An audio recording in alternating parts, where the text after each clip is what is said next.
What the hell is an API? Imagine you're at a restaurant and you want to order some food. The API is like the menu that lists all the available dishes and provides information about how to place your order. In this analogy, the restaurant is a system or service that you want to interact with. The menu is the API, which tells you what you can do and how you can do it. Placing your order is like making a request to the API. And finally, the food you receive is the response you get back from the API. Just like a menu provides a standardized way for customers to order food without having to know how the kitchen prepares each dish, an API provides a standardized way for software applications to interact with a system or service without knowing all the intricate details of how it works internally. APIs define rules and formats for making requests, ordering food, and receiving responses, getting the food from a system or service. They make it easier for different software applications to work together and share information.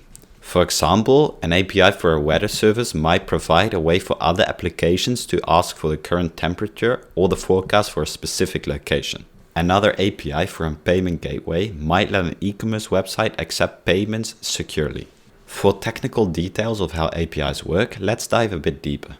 APIs have specific endpoints, which are like different sections of the menu that correspond to different dishes. Each endpoint represents a specific functionality or resource that the API provides access to. To interact with an API, you can use different types of requests. Here are some common ones. GET request. This is like asking the server to get or retrieve information from a specific endpoint. For example, using a weather API, you can send a GET request to retrieve the current temperature by specifying the appropriate endpoint.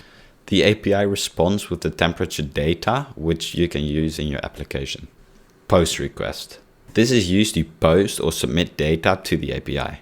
For instance, if you're building a social media app, you can send a POST request to create a new post. The request includes the necessary data like the content of the post, and the API saves it on the server.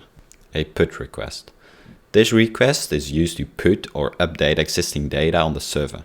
If you want to edit a post you previously created, you can send a PUT request with the updated data and the API will make the necessary changes.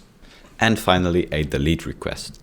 As the name suggests, this request is used to delete data from the server. For instance, if you want to remove a post, you can send a delete request to the API with a unique identifier of the post, and the API will delete it from the server. Each request can include additional parameters or data that the API requires to perform the requested action. For example, when making a GET request to a weather API, you can include the location you want the weather for as a parameter in the request.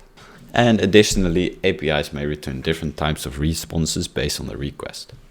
For example, when making a GET request for weather data, the API might respond with the temperature, humidity, and other relevant information in a structured format like JSON or XML.